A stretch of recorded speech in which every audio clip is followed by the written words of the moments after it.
¿Qué tal? Muy buenos días. Bueno, mi nombre es Pablo Morón, yo soy el director nacional de Alimentos y Desarrollo Regional en la Secretaría de Agricultura. La presento muy rápido a Yelén Bor. Bueno, nuevamente muchísimas gracias. Yelén es licenciada en nutrición, está diplomada en diseño y gestión de programas sociales, tiene amplia experiencia en docencia universitaria, en gestión académica y por supuesto en lo que es desarrollo de políticas públicas. Ha participado en proyectos vinculados a calidad en dieta y etiquetado nutricional y básicamente en ese desarrollo profesional es que nos conocimos y que Así es. hemos trabajado en el diseño del etiquetado para nuestro país. Así que bueno, gracias, te dejo. Gracias por la invitación. Bueno, y gracias a todos por sumarse. La verdad que es muy valioso estos espacios y bueno, para mí poder contar un poco mi experiencia me parece nada, una oportunidad muy linda, así que espero que les sirva. Como contaba Pablo, bueno, pude participar en los debates que se generaron en Argentina cuando se estaba postulando la idea de implementar un etiquetado frontal como profesional de la nutrición, tratando de aportar la evidencia que genere el mejor impacto, ¿no? Entonces, un poco es contarles cómo es el etiquetado que se aprobó, que ya lleva varios años de implementación, cuáles son los primeros resultados de impacto y, bueno, ahí está un poco el índice, ¿no? Vamos a hablar esto de los primeros impactos y después las estrategias que vimos que ocurrieron en este periodo desde que se implementó hasta la fecha, cuáles son los errores más frecuentes y las oportunidades reales como para entender realmente qué podemos hacer en la producción de alimentos en este contexto regulatorio y con este contexto también nutricional y alimentario en la población. Así que arrancamos.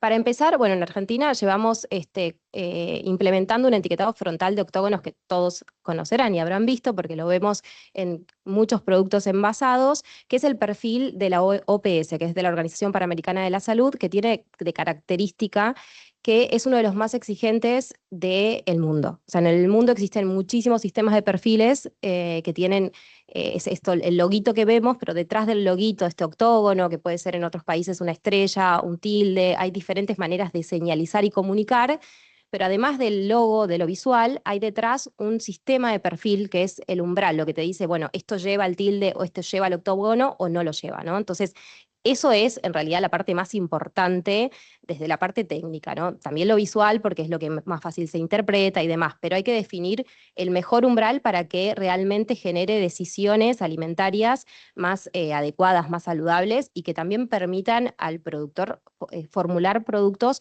con un buen perfil, ¿no? Etiquetados muy exigentes limitan mucho la formulación y la reformulación de productos y hay otros que por ser muy laxos no generan ningún cambio, entonces el desafío siempre es encontrar el mejor sistema.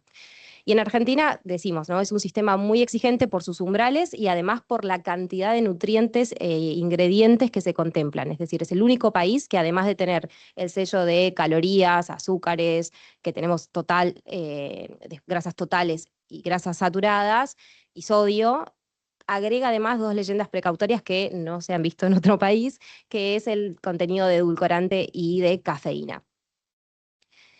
El debate para llegar a ese etiquetado fue muy amplio, bueno, fueron años, desde el 2016 hasta el 2022, llevando evidencia, analizando, pero bueno, finalmente se avanzó con ese etiquetado y llevamos, como decía, varios años de implementación, sin embargo sigue siendo muy, si bien son varios años, todavía sigue siendo muy pronto para hablar de impactos reales en nutrición y en salud, ¿no? Porque el efecto de lo que consumimos en el cuerpo lleva tiempo, ¿no? No lo vemos tan rápidamente. Pero hay algunos primeros estudios que hablan más del comportamiento del consumidor, no el impacto en la salud, sino en el comportamiento en el consumidor y también en los productores. Entonces ahí en esta diapo ustedes pueden ver algunos resultados de algunas encuestas que se hicieron en el 23, en el 24, después ahora estamos como en un bache de que nos está faltando algún estudio un poco más actualizado, pero en ese primer momento, al primer año de llevar implementado el etiquetado, lo que se pudo ver es que claramente un alto porcentaje de la población, hablamos del 90% de la población, los reconoce, los vio, porque, bueno, es lógico, ya que el 88% de los productos envasados tienen un sello, entonces cualquier persona que va a una góndola, a un kiosco, ve estos octógonos. Y sí lo consideran, o sea, un alto porcentaje de la población los considera fáciles de interpretar. O sea, veo que este producto tiene azúcar, que tiene sodio, ¿no? Entonces esa interpretación es simple. Esos son datos que presenta el Ministerio de Salud. Pero después hay otras encuestas que fueron desarrollados por otros organismos no ministeriales. Tenemos el estudio que realizó el Observatorio de la Deuda Social que lleva adelante la UCA, y lo que mostró es que 1/3 de la población redujo el consumo de los alimentos con sellos. Sin embargo, cuando uno hace el foco en los hogares que tienen niños y niñas, en realidad el 75% dice no modificar sus consumos, ¿no? Entonces ahí nos surgen un montón de preguntas, decir, bueno, ¿por qué? ¿Qué es lo que está eligiendo el consumidor? Porque hay un montón de variables, ¿no? No es solo la existencia o no de un sello, sino hay un montón de decisiones que atraviesan, perdón, hay un montón de variables que atraviesan la decisión de qué comer, ¿no? Malzón y Secchi en el 2023 también, a fines del 2023, demostraron que el 44% de las personas encuestadas dejaron de comprar algunos productos, pero sin embargo mucha gente sigue priorizando el gusto, la costumbre, y además también la elección de estos productos porque no había otras alternativas que sustituyan. Y por otro lado, esto que mencioné antes, el 80% de los productos tienen sellos, y si hacemos una mirada más desde la parte nutricional, decir, bueno, a ver, miremos los alimentos que nuestras propias guías alimentarias recomiendan consumir, alimentos que son de buen perfil nutricional en términos de nutrientes positivos, y cuando miramos esas categorías, esos alimentos en los que vienen envasados de esos alimentos saludables, también tenemos un 89% con etiquetado, es decir, porque tienen un buen perfil en nutrientes esenciales, pero bueno, también tienen sodio, también tienen azúcar, también tienen grasas. Entonces ahí se genera como un tema que nosotros, los nutricionistas, miramos mucho, es decir, bueno, tenemos un etiquetado que está informando mucho sobre los nutrientes críticos, pero está estigmatizando quizás el contenido de nutrientes positivos. Entonces, ¿qué se puede hacer ahí, no? Y otro tema que se vio en los consumidores es que le dan mucha más importancia al sello de azúcares que al resto. Y lo que hizo la industria fue trabajar mucho en la reformulación, que ahora vamos a ver, pero cuando se reformula, es el sello en el que menos se trabaja en el azúcar, ¿no? Ahora lo vamos a ver, pero son dificultades técnicas de formulación de productos, ¿no? Y sí se logró más la eliminación de sellos de sodio, de grasas totales y de grasas saturadas. Entonces, como primera conclusión de primeros impactos, se puede decir que sí, el etiquetado modifica decisiones, pero no al punto de eliminar el consumo de alimentos que tienen sellos, ¿no? O sea, genera un poco de ruido, genera cierta reflexión, pero el consumidor sigue eligiendo alimentos con sellos, compara a través de estos sellos, empieza a prestar atención, pero continúa buscando el disfrute, la practicidad, ¿no? Estas otras variables. Y el productor empezó a reformular y a cambiar su forma de comunicar. Y ahí nos vamos a meter un poco, ¿no? ¿Qué es lo que empezó a hacer o sea, lo que se empezó a hacer desde el lado de la producción? El etiquetado frontal como regulación es una de las más, creo que, importantes de los últimos tiempos y que implicó desafíos en muchas variables, porque no solo es el perfil de nutrientes, sino repensar el packaging, repensar la comunicación, repensar las decisiones de la producción, ¿no? Entonces, en lo que es packaging, obviamente había que pensar qué información comunicar, cómo ubicarla, porque ahora tenemos sellos que te quitan un montón de espacio en el frente del envase, y hay muchas cosas que ya no se pueden comunicar, que tenés que repensar la jerarquía de esa información, rediseñar envases, quizás cambiar, si teníamos un material, cambiar a otro para que te genere un frente de envase de distinto tamaño, para que entre la información. Hubo muchos desafíos en ese sentido. Después, en la formulación de productos te obligó a repensar la formulación, las matrices alimentarias, tomar decisiones de hacer reducciones totales o graduales, incorporar ingredientes que quizás no se estaban utilizando. Así que en eso después nos vamos a detener un poco más. En todo lo que es comunicación también, porque no solo la comunicación que hacemos en el packaging, sino en todo lo que es la publicidad, el patrocinio, implicó muchos desafíos, porque en la primera instancia el etiquetado sale con una prohibición de hacer declaraciones nutricionales si un producto lleva un sello. Es decir, si un producto lleva un sello de azúcares, no puede decir nada de si tiene grasas saludables, si tiene poliinsaturadas, no podíamos decir nada.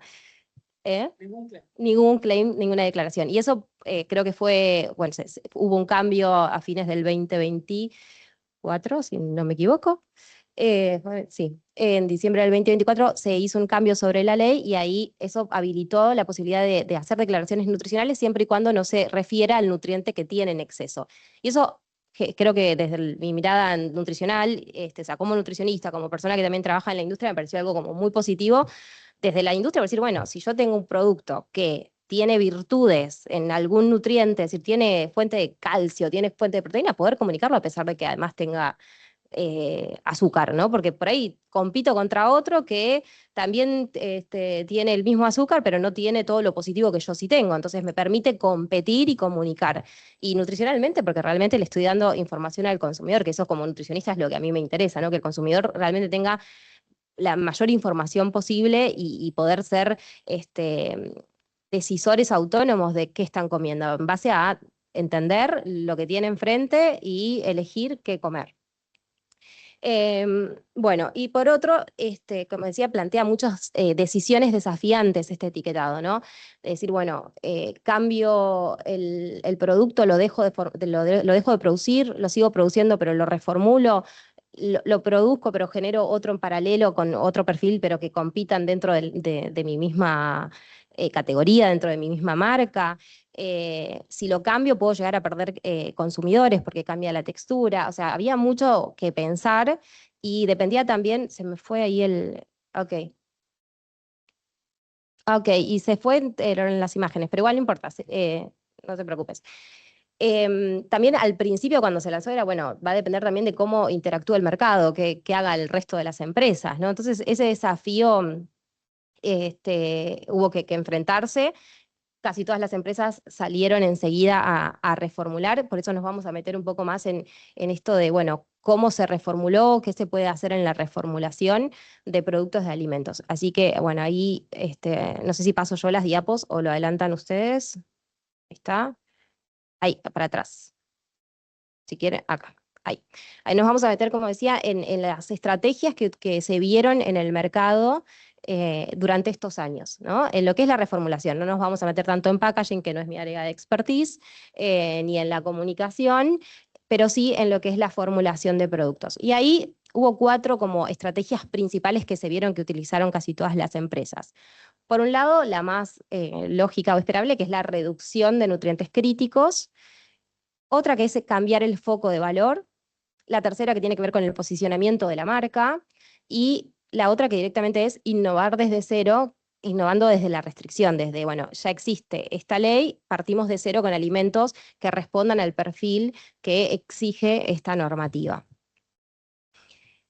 Ahora, reformular tiene desafíos enormes, que imagino que como productores deben haberse encontrado frente a estos desafíos más de una vez, que tiene que ver que cuando sacamos estos ingredientes, estos nutrientes, o los ingredientes que aportan estos nutrientes, ¿no? El azúcar, las grasas y el sodio, se afectan variables no solo de sabor y de matriz nutricional, sino también en lo que es la estructura física de un alimento, lo que es la estabilidad, la vida útil, la textura, claramente tiene un impacto altísimo en el costo. En general, reemplazar los ingredientes que aportan estos alimentos por otros son muchos más caros, y esto también tiene un impacto en todo lo sensorial y en la identidad del producto. Un producto que era conocido por ser quizás crocante, si vos para ser crocante tiene que tener, por ejemplo, reacción de Maillard o tiene que tener, o sea, como un proceso que tenga azúcar para que se dore o que tenga grasa y que esté frito. Y entonces eso me pone sellos. Entonces ese desafío es qué hacemos con la identidad de nuestro producto. Entonces, cuando nos ponemos a pensar en decir, bueno, ok, vamos a reducir nutrientes críticos, afrontamos los desafíos. Ahí también hay que decir, bueno, podemos hacer una eliminación total del nutriente o parcial, porque a veces no necesito sacar la totalidad del azúcar de un producto para eliminar el sello, sino con que bajar parcialmente su contenido es una opción. También se utiliza mucho el uso estratégico de las porciones y de la densidad nutricional, porque recuerden que nuestro sistema de perfil, en realidad, yo les hablaba al principio de que para tener los sellos o no, hay un umbral que te dice cuándo va a llevar sello o no. En nuestro país ese umbral es una relación entre el contenido de nutrientes y la densidad energética, la cantidad de calorías, ¿no? Entonces hay una cuestión de matemática de primaria, de numerador y denominador. Mientras más chiquito sea el denominador, más complicado estamos. Entonces, si nosotros tenemos un producto muy calórico, nos va a permitir tener más cantidad de nutrientes críticos, que esto es algo que vimos y que el consumidor también se quedó súper confundido cuando salió la ley de etiquetado, porque de repente los productos light tenían sellos y los enteros no. Es decir, ¿cómo puede ser? Y bueno, eso tiene que ver con la ley que se aprobó en Argentina, no con el producto en sí, ni con la calidad, sino que es que a menos calorías te permite menos cantidad de nutriente crítico, o sea, menos cantidad de azúcar, menos cantidad de grasa. Entonces te deja jugar menos y se te enciende. Entonces muchas empresas lo que hicieron es decir, bueno, le sumo calorías y se me desaparece el sello, ¿no? Entonces hubo mucho juego en ese sentido. Y también obligó tipo, a pensar en lo que son las matrices nutricionales, cómo se relacionan los nutrientes dentro de la estructura del alimento, es decir, bueno, el rol que ocupa la proteína, la fibra, cómo podemos reemplazar el azúcar, que no solo da una función de endulzar, sino que también da estructura. Entonces, ahí nos vamos a meter un poco, pero fue muy desafiante desde de muchos aspectos. A ver, cuando nos ponemos a pensar en el azúcar, principalmente, ¿qué opciones tenemos para reformular? Lo que primero uno piensa es, bueno, saco el azúcar, pongo edulcorante. El problema con el edulcorante es, se nos enciende la leyenda precautoria. O sea, no tenemos el packaging limpio, sino que vamos a terminar teniendo alguna leyenda, alguna parte negra en nuestro envase.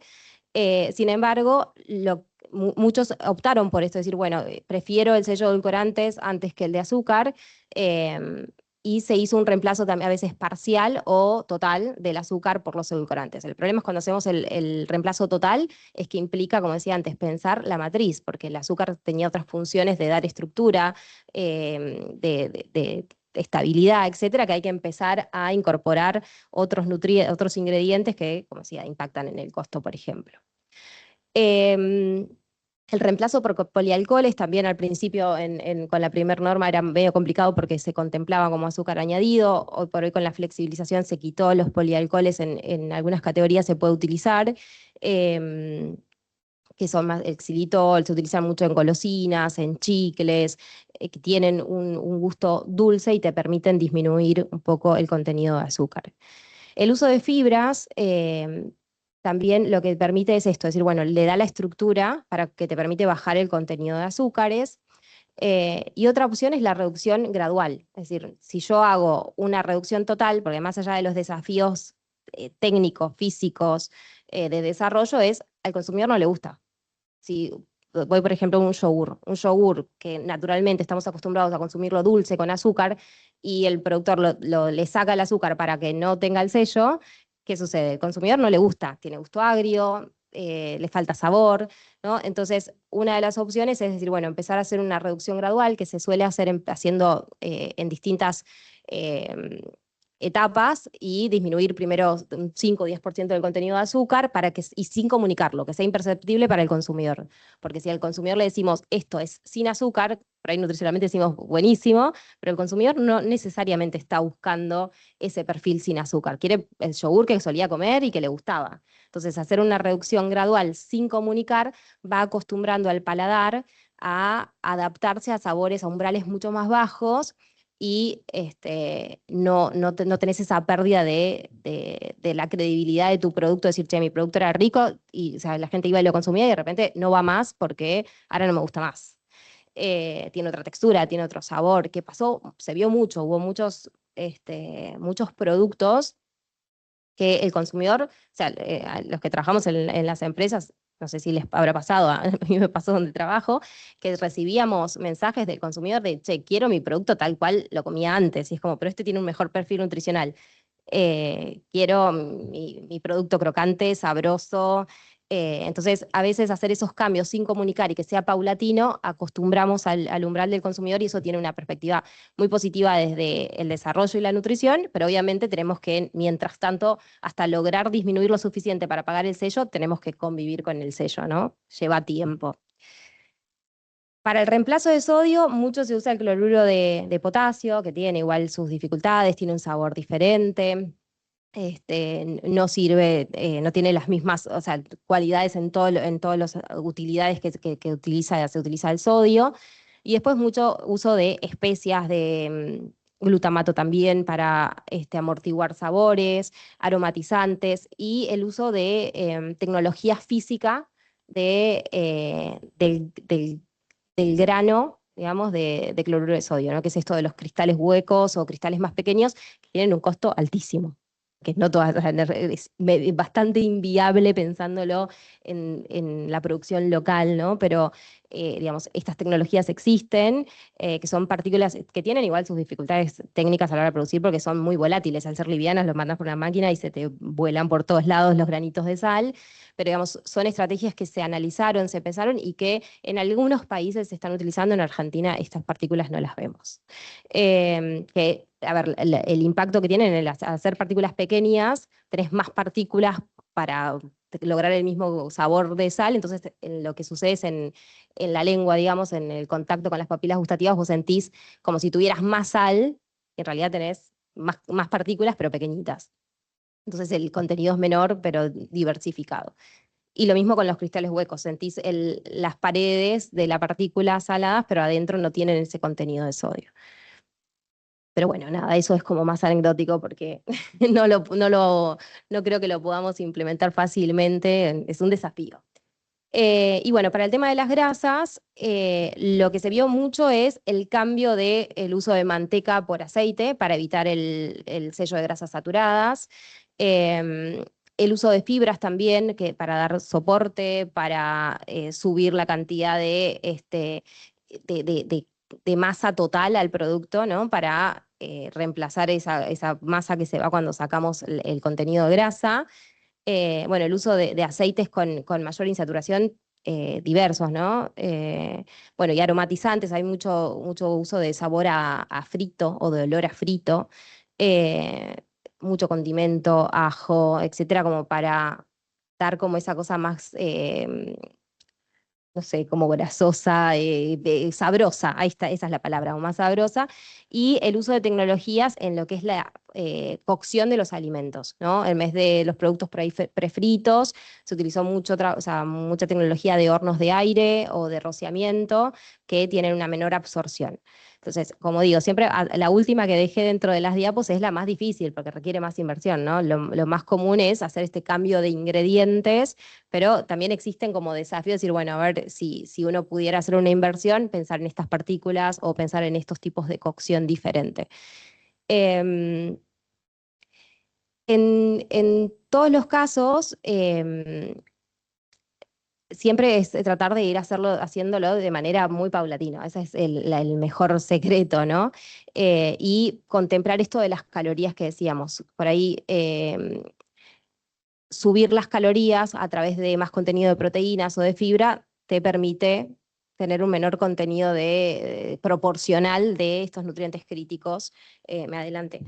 Ahí, espera. No va para atrás.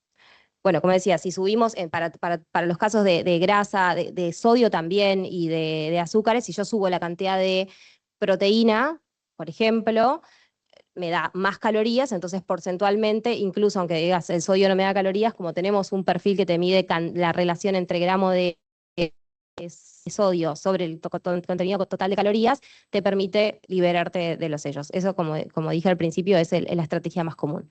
Y otra de las estrategias vinculadas a los nutrientes críticos es que muchas empresas utilizaron es evitar el agregado de estos nutrientes críticos que tengan solo el rol de endulzar, por ejemplo, la sal o de, perdón, de endulzar o salar, es decir, el azúcar o la sal, evitarlo en la preparación y dejar que lo añada el consumidor.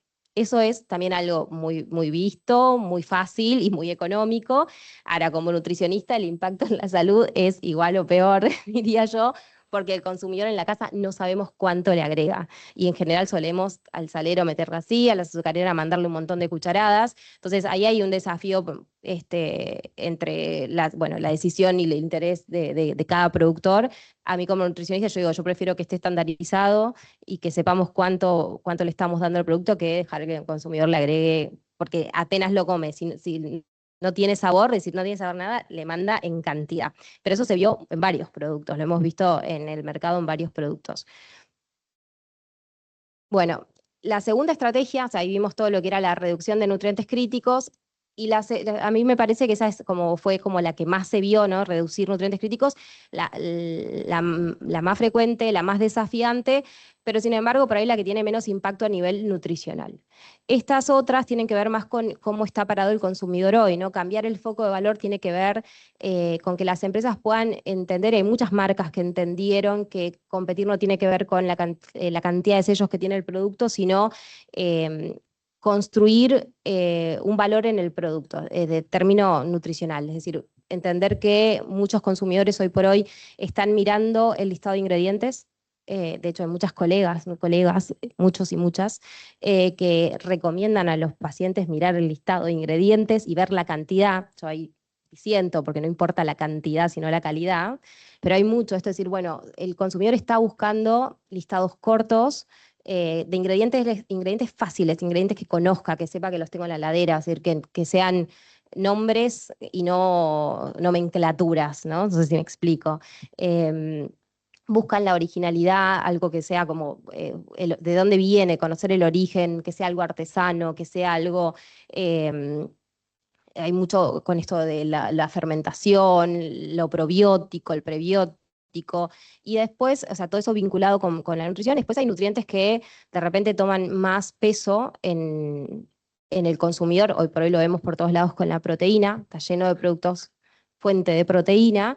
Entonces, muchas empresas lo que hicieron fue tomar estas actitudes del consumidor y decir, bueno, convivo con el sello, pero mi valor nutricional va a ser en darle al consumidor ingredientes que conozca, listados cortos, proteína, fibra, ¿no? Otros nutrientes que el consumidor está valorizando hoy por hoy. La tercera es el posicionamiento de marca, que tiene que ver con no tanto el perfil nutricional, sino posicionar la marca desde la historia que cuenta, las emociones y el propósito. Muchas marcas tienen como su historia de yo soy el experto en determinada característica, ¿no? O sea, soy experto en lácteos, soy experto en dar felicidad, soy experto en innovación y alimentación basadas o armada con inteligencia artificial. O sea, tenemos distintas ramas de que cada marca, o sea, ahí nombré ejemplos de marcas sin nombrarlas, pero creo que lo pueden deducir fácilmente, que son marcas que están construyendo una identidad y que el consumidor va a conectar con esa marca, con ese producto, buscando su expertise o buscando la calidad, entendiendo que es sinónimo de algo premium o de alguna tradición. Entonces, muchas empresas lo que hicieron es eso, decir, bueno, no puedo reformular más, llevo mi posicionamiento de mi producto a contar mi historia como marca. Y la cuarta estrategia que utilizaron las empresas, o que se observa así en términos generales, es la innovación desde la restricción. Es decir, reformular era un proceso complicado, ¿no? Porque teníamos que ver cómo sacar estos nutrientes críticos, reemplazar los que vimos que era difíciles, porque todos tienen, si bien aparecen algunos sustitutos, son más caros, alteran la vida útil, bueno, todo lo que mencioné antes.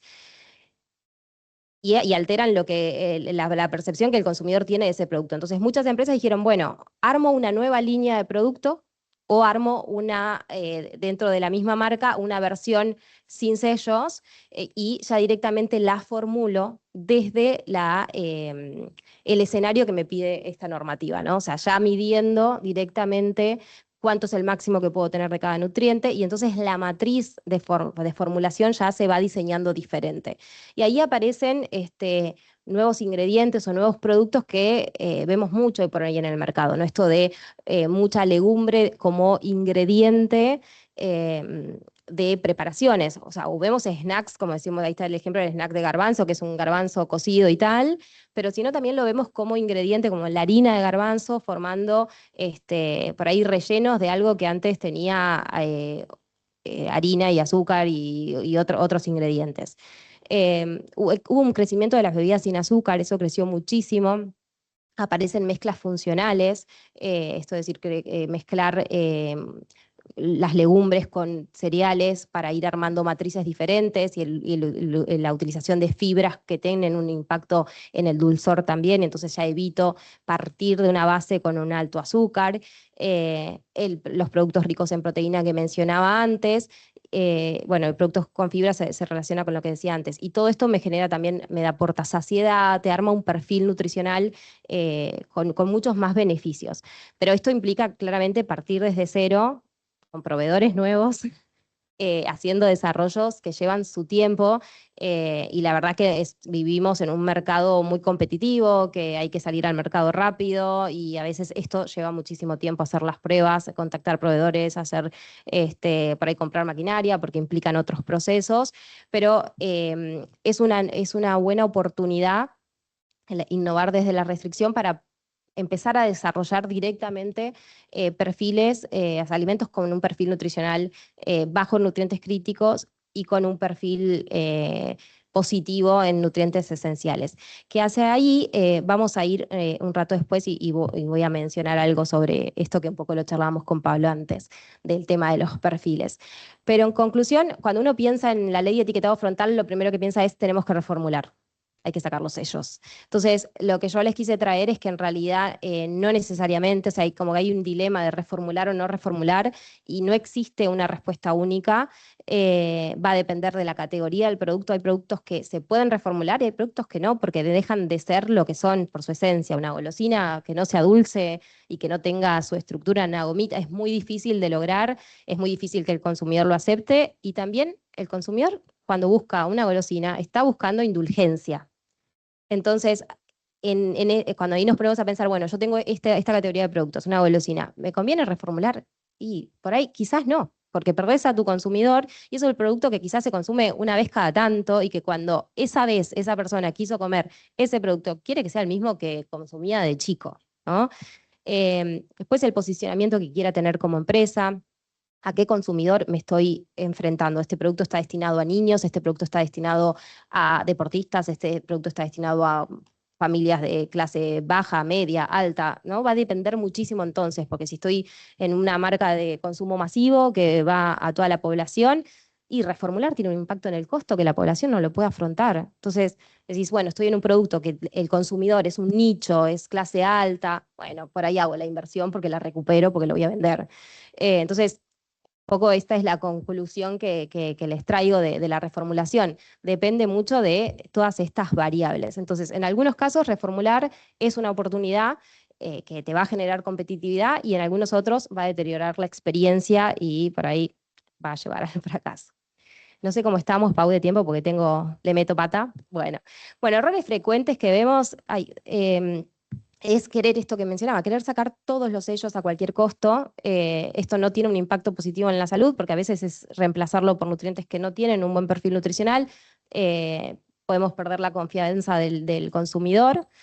Copiar tendencias sin pensar en nuestro consumidor, en el mensaje que le queremos dar a nuestros clientes, el posicionamiento que queremos tener como marca, y pensar en la nutrición al final. Desarrollar el producto y decir, bueno, a ver si se le prende un sello, y ahí ya no podemos ir para atrás, y ahí perdemos tiempo, perdemos plata. Entonces, creo que estos serían los 3 errores más comunes. Hay que pensar la nutrición desde el principio, entendiendo bien cuáles son nuestros consumidores, cuál es el mensaje que queremos tener y aprender a convivir con los sellos.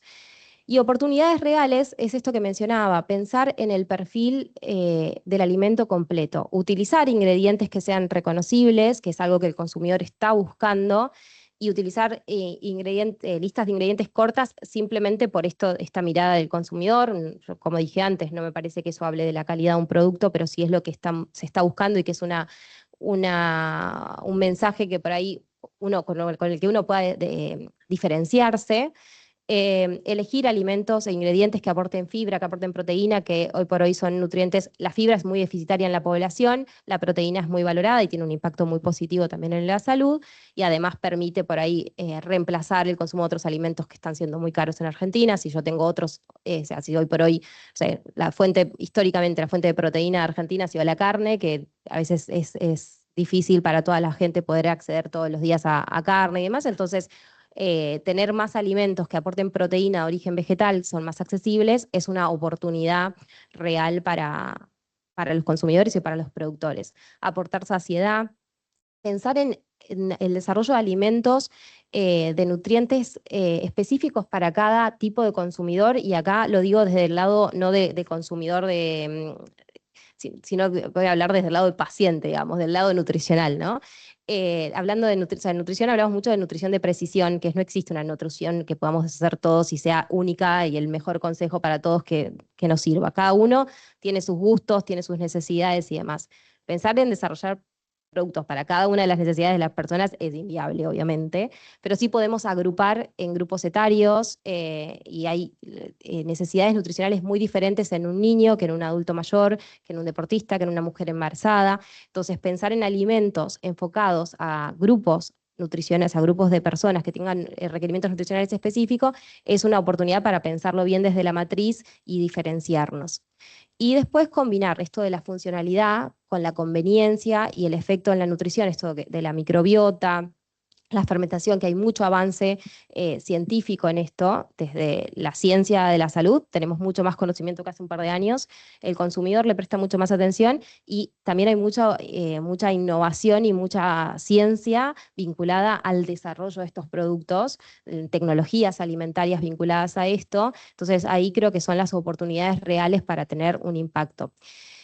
Y obviamente contando estas historias, mostrando el origen, mostrando autenticidad, el consumidor está muy desconfiado de los productos envasados, ¿no? ¿Qué es lo que tienen? Entonces siempre buscar la manera de mostrar cómo producimos, qué es lo que tienen nuestros productos es también un diferencial. Y pensar en esto que yo decía al principio, ¿no? El impacto nutricional va a depender no solo de los nutrientes críticos, sino la matriz global del alimento. Entonces, cuando pensemos en desarrollar un producto partiendo desde la mirada nutricional al principio, tratemos de pensar en nuestros consumidores, es decir, en los argentinos. En Argentina, bueno, esta ley se enfocó en los nutrientes críticos porque hay un exceso de consumo de nutrientes críticos. Sin embargo, la mayor parte del consumo de sodio que consumimos viene del pan y la sal de mesa, o sea, productos que no están envasados. El azúcar es del azúcar que le agregamos a nuestras infusiones. Entonces, obviamente que está buenísimo que haya un etiquetado que comunique, que informe, que nos obligue a pensar en alimentos en su formulación desde la mirada nutricional, pero tenemos todavía un desafío para mejorar la nutrición de los consumidores. Entonces, entender cuál es la situación real y que no solo tenemos este problema de nutrientes críticos, sino que tenemos un déficit muy grande de micronutrientes, y esto sucede en todos los grupos etarios, en todos los niveles socioeconómicos y en todas las regiones del país. Hay muchos estudios que analizan esto en base a los datos de las encuestas nacionales de salud y nutrición, de las encuestas nacionales de gastos de consumo de hogares, que uno puede ir viendo, a ver, ay, no me aparecen, no sé por qué no se ven finalmente las fotos, pero no te preocupes, ahí solo aparece fósforo y hierro, son muchos más, pero se los voy a decir, que son los nutrientes que son deficitarios en todos estos grupos etarios. En Argentina comemos eh, muy mal, esa es la realidad. Y hay muchas categorías de alimentos que las consumimos muy por debajo de lo que deberíamos. Fundamentalmente legumbres, que hablábamos hace un ratito, frutas, verduras, lácteos, son bueno, cereales integrales, granos enteros en general, consumimos muy por debajo. ¿Y eso qué implica? Que tengamos un déficit de los nutrientes que aportan esos grupos alimentarios. Fibra, vitaminas, bueno, tenemos una diversidad, o sea, con vitamina C, por ejemplo, tenemos déficit de vitamina A, tenemos déficit de vitamina D, tampoco consumimos pescados, con lo cual tenemos déficit de omega 3, calcio, hierro, igual no importa si no se ven porque creo que ya los mencioné a todos. Entonces, tratar de pensar realmente qué ingredientes pueden aportar esto a la población y comunicarlo, ¿no? Hoy por hoy, si bien por ahí tengamos un producto que tenga sello, pero que tiene estos nutrientes, comuniquémoslo porque a la gente le falta. Y hoy por hoy la ley nos permite comunicar, que antes no. Antes si teníamos un sello no podíamos. Entonces ahora trabajemos en esto, es decir, como productores de alimentos, creo que tenemos el desafío de educar al consumidor, que a veces mucho queda al lado de los nutricionistas, y el nutricionista puede educar al que va al consultorio, pero no a la población en general. Entonces, creo que los productores, desde los envases, desde las publicidades, podemos tener un rol muy importante en la educación alimentaria. Entonces, para mí ahí también hay un desafío que yo como Nutri les vengo a pedir que se ocupen del tema, que nos ayuden a que la gente, los consumidores empiecen a valorar la importancia de consumir alimentos que tengan y aporten estos nutrientes que son muy importantes para la población. Bueno, conclusiones. Me quedó todo feo el diapo porque no se ven las imágenes, pero no importa, tenía un poco más de diseño. Los sellos no son señal de fracaso, el consumidor continúa ponderando el sabor, el precio, la experiencia, la practicidad, la confianza, la marca. Y el desafío no es eliminar los sellos, como decía antes, sino construir una propuesta coherente que tenga que ver con que sea algo de calidad, que sea que el consumidor conozca su origen, que sea innovador, pero que sea funcional y que sea saludable en función de los requerimientos de la población. Eso es un poco lo que concluye lo que vengo contando. Y esta última frase, que es esto de entender que la nutrición es compleja, es muy compleja, y que con un octógono no vamos a poder, o sea, quitando un octógono no vamos a realmente tener un impacto global en la población, sino que necesitamos pensar realmente en perfiles de nutrientes, en la sustentabilidad también de los alimentos, cómo los producimos, pensar en la conveniencia en términos también de accesibilidad, asequibilidad, bueno, y también en el disfrute, ¿no? Porque comer también es un acto social, y tenemos que darle la importancia que merece también. Así que bueno, eso es todo. Espero que les haya servido.